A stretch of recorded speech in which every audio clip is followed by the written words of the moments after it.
to you by Candid, Sensodyne K and American Pistachios. Pakistan को अपना भाई बताने वाले तुर्की पर जिसके खिलाफ भारत में बहिष्कार अभियान गति पकड़ता जा रहा है। कारण हम सब जानते ही हैं और अब भारत सरकार की तरफ से भी तुर्की को साफ संदेश दिया जा रहा है। जानकारी आई है कि विदेश मंत्रालय ने 15 मई के दिन राष्ट्रपति भवन में प्रस्तावित एक कार्यक्रम को अनिश्चितकाल के लिए स्थगित कर दिया। इसमें तुर्की के राजदूत अली मूरत एरसॉय को अपना लेटर ऑफ क्रेडेंस भारत की राष्ट्रपति द्रौपदी मुर्मू को सौंपना था। ये एक औपचारिक दस्तावेज होता है जो किसी राजदूत या उच्चायुक्त को दूसरे देश में नियुक्त करने के लिए दिया जाता है।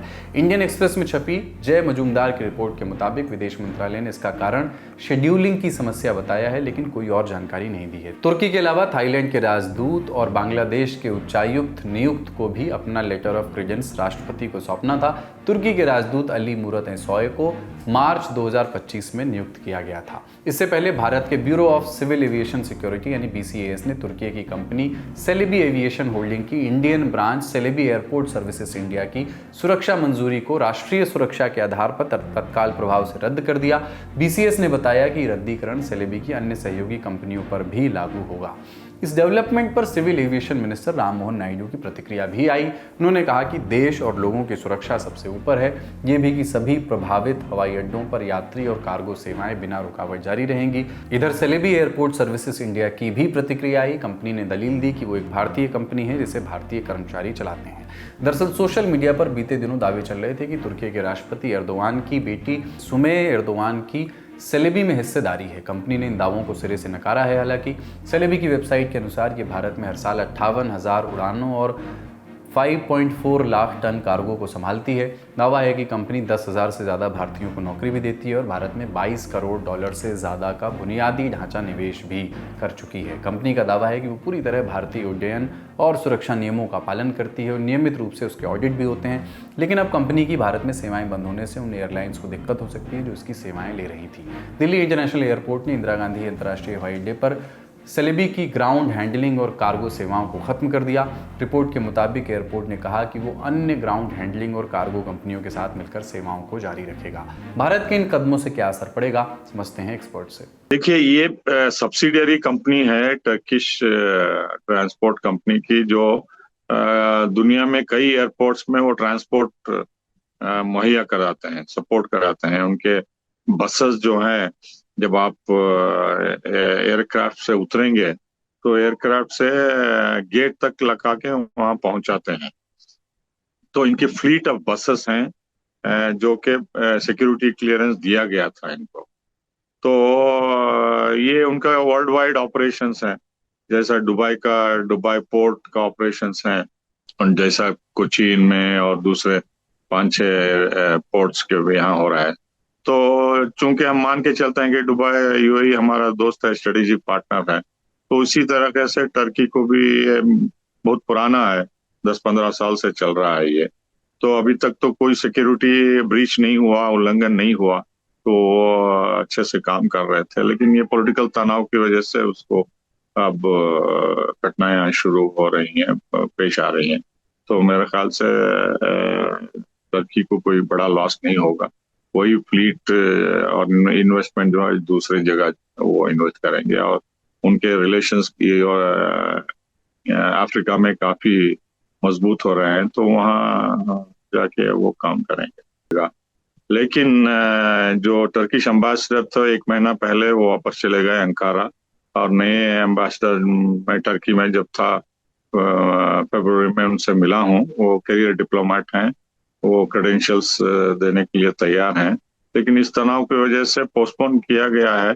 लेकिन डिले ज्यादा नहीं होगा, क्योंकि 5-6 एम्बेसडर्स, नए एम्बेसडर्स को मिला के वो सेरेमनी होती है, तो उसे कुछ ज्यादा महत्व देना मेरे ख्याल से अच्छी बात नहीं है, क्योंकि डिप्लोमेटिक रिलेशंस अभी भी जारी हैं। और हम टर्की से संबंध खराब होते हुए देखना नहीं चाहते, क्योंकि काफी महत्वपूर्ण देश है टर्की। हमारे नजरिए से, जियोपॉलिटिकल नजरिए से, हमें टर्की के साथ संबंध खराब करके उसको पूरी तरह पाकिस्तान के इन्फ्लुएंस में ढकेलना नहीं चाहते, क्योंकि हम जो प्रयास कर रहे हैं आर्मीनिया अजरबैजान जंग में और ग्रीस के साथ, साइप्रस के साथ वगैरह, सब लेके, तो हम बहुत बारीकी से और सोच समझ के कदम उठा रहे हैं। टर्की काफी महत्वपूर्ण देश है, उसका इन्फ्लुएंस रशिया के साथ ही नहीं लेकिन यूरोपियन यूनियन के साथ, अमेरिका के साथ और वेस्ट एशिया में भी, सेंट्रल एशिया में भी काफी इन्फ्लुएंशियल है। अब थोड़ा सा इतिहास में चलते हैं, क्योंकि इतिहास को जाने बिना वर्तमान को नहीं समझा जा सकता और न ही भविष्य की योजनाएं बनाई जा सकती हैं। इतिहास के पन्नों में जाएं तो तुर्की का आधुनिक इतिहास ऑटोमन साम्राज्य से शुरू होता है।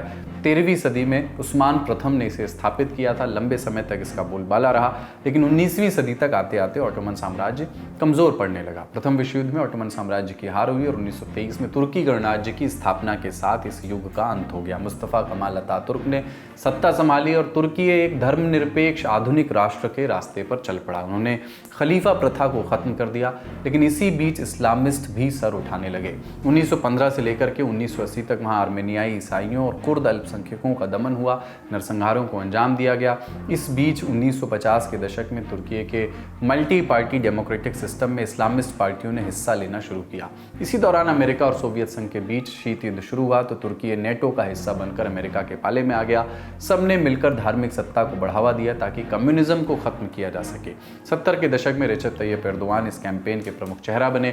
2000 की शुरुआत में उन्होंने जस्टिस एंड डेवलपमेंट पार्टी बनाई। इसके जरिए वो सत्ता में आ गए और एक हार्ड इस्लाम को देश पर थोप दिया और इसी के साथ शुरू हुआ दमन।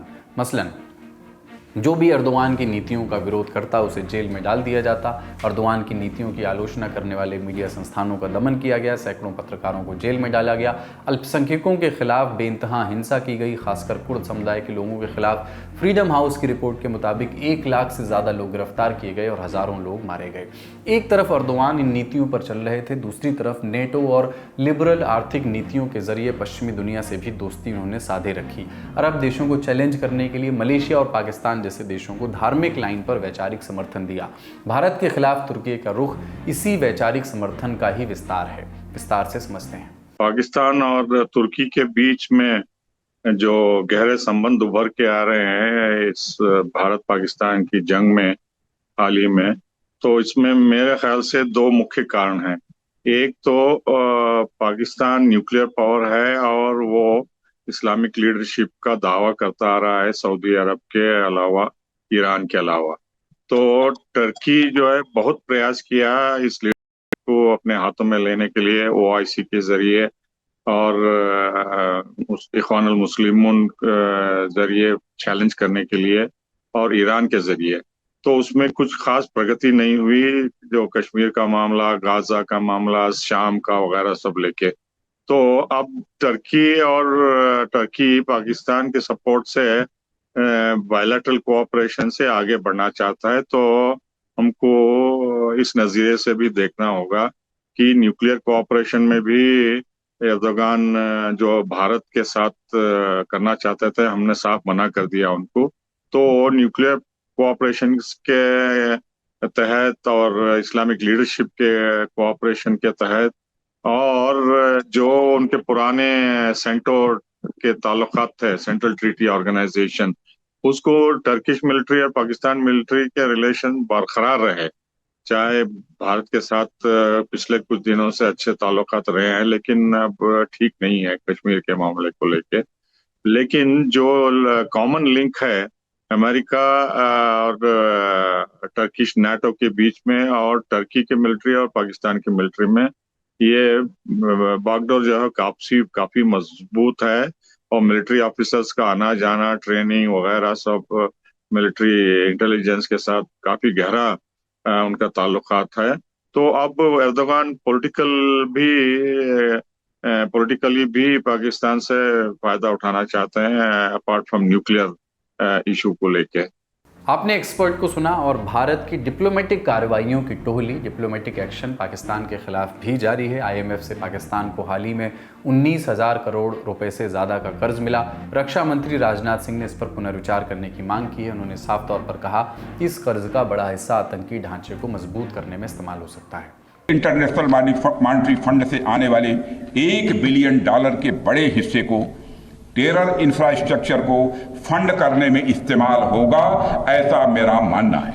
मैं दुनिया के लोगों के सामने यह सवाल रखना चाहता हूं। भारत यही चाहेगा कि IMF पाकिस्तान को अपनी $1 बिलियन की असिस्टेंस पर वह पुनर्विचार करे और आगे भी किसी भी तरह की सहायता देने से IMF परहेज करे।